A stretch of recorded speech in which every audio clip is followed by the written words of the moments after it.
రామ్ చరణ్ గారితో మీ మూవీ పెడితే చాలా బాగుంటుందని చెప్పి అసలు సోషల్ మీడియా అంతా అవే మెసేజ్లు పెడుతున్నారు. అవునండి. Okay okay.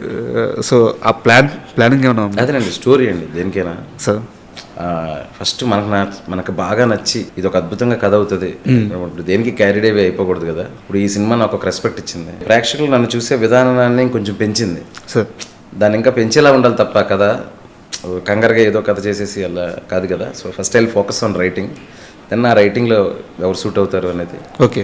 బట్ నిజంగా నాకు అదృష్టం ఉండి ఆ రైటింగ్ కరెక్ట్గా సూట్ అయ్యి నిజంగా మీరు అన్నట్టు చరణ్ గారు లాంటి వ్యక్తి అక్కడ వెళ్ళానంటే గ్రేటే సార్. అండ్ మైత్రి గురించి మాట్లాడుకోవాలి సార్. ఇంత పెద్ద అద్భుతానికి బ్యాక్ ఎండ్లో ఉండి ఫుల్ సపోర్ట్ చేసిన వాళ్ళు.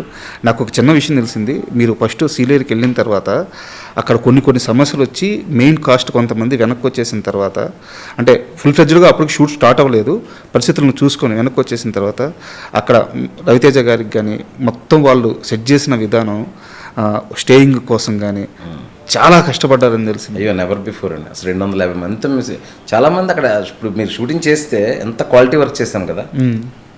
ఇక్కడ వాడినట్టే జిమ్మీలు వాడాం, మంచి ఎక్విప్మెంట్ వాడాం, స్టడీ క్యాంప్స్ వాడాం, గింబల్ వాడాం. మరి ఆ ఎక్విప్మెంట్ తేడానికి మనుషులు, ఆ రోడ్డే సరిగ్గా ఉండదు, అంత గుంతల రోడ్డు.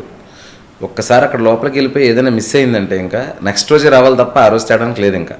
అది ఏదైనా కూడా ఆ సీరియల్లో చిన్న మార్కెట్ ఉంటుంది, అక్కడ మనం కొంచెం పువ్వులు, పళ్ళు, కాయలు, పాల ప్యాకెట్లు ఇంతవరకు ఓకే.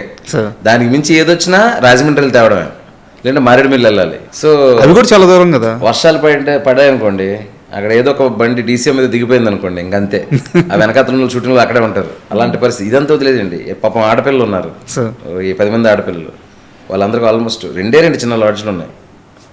బాలాజీ గారు ఒక ఆయన ఉంటారు, పొల్లూరులో చేసినప్పుడు రమణమూర్తి గారు, వీళ్ళిద్దరూ ఫుల్ సపోర్ట్.